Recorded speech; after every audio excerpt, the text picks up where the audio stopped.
Bonjour, c'est Gilles du site boursicoté.com. Voici l'analyse technique des principales paires de devises du marché Forex pour cette journée du mardi 19 novembre 2013.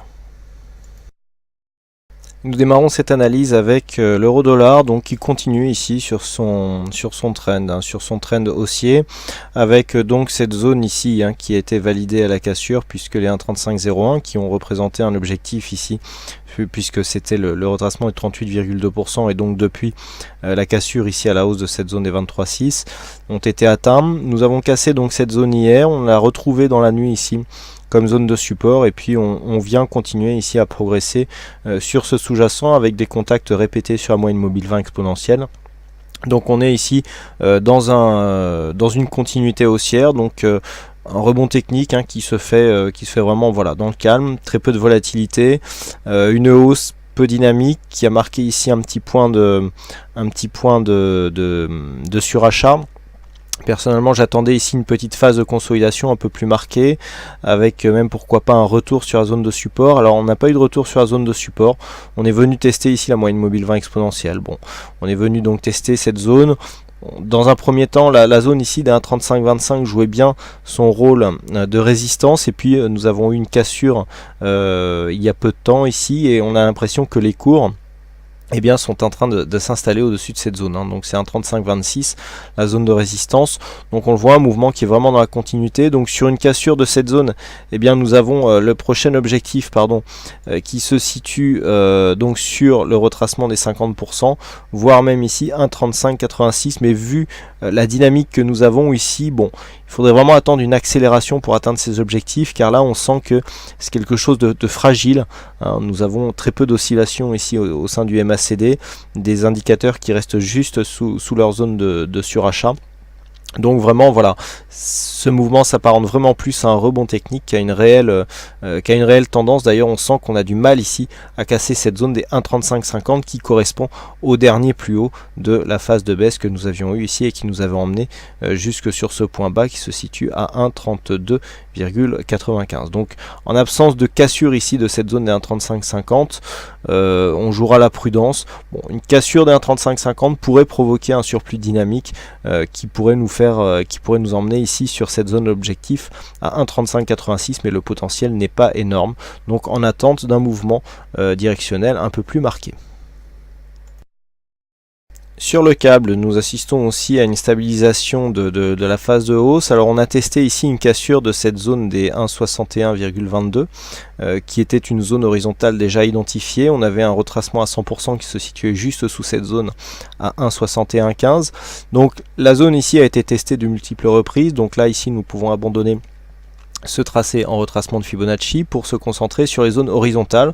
Ce que nous pouvons remarquer, c'est que la précédente zone de point haut ici s'est transformée en zone de support, puisque sur cette phase ici avec inscription donc d'un point haut de tendance très court terme, on revient ici sur cette phase et on se stabilise donc dans un range situé entre deux zones horizontales déjà identifiées, 1,60-62 et 1,61-22. Donc pour l'instant pas de gros changements sur cette dynamique directe ici. Nous pouvons là aussi tracer des retracements de Fibonacci pour confirmer le fait que nous sommes pour l'instant dans cette zone ici 23,6 38,2. Il y a bien une cassure ici du 23,6.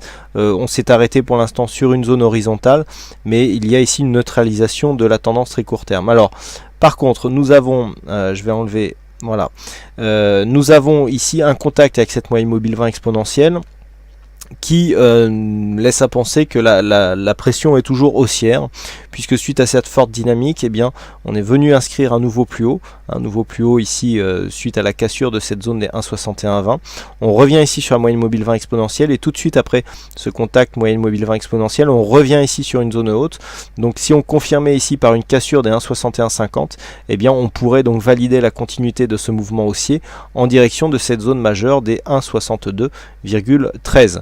Une cassure de cette zone des 1,5985 invaliderait totalement ce scénario et donc marquerait un signal de retournement sur cette tendance très court terme. Enfin, nous terminons par le dollar-yen, donc avec une continuité de tendance là aussi, puisque suite à une phase d'accélération aussi haussière, bon, on n'a pas validé un contact avec la zone des 100.61.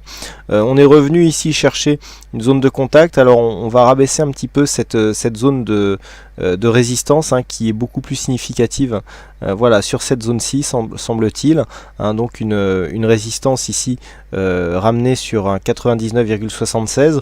On voit bien ici cette zone de point haut qui se transforme en zone de point bas. Donc ce signal nous donne plutôt une information de continuité de tendance, avec ici des points hauts qui, suite à cassure, se transforment en zone de support, hein, zone de résistance suite à cassure qui devient zone de support.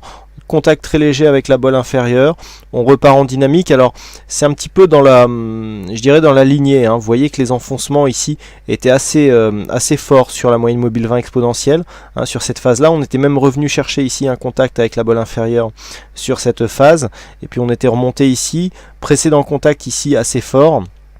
Et donc là on confirme avec voilà, un contact encore bien appuyé. Donc là on est vraiment dans la continuité, une dynamique qui est plutôt faible.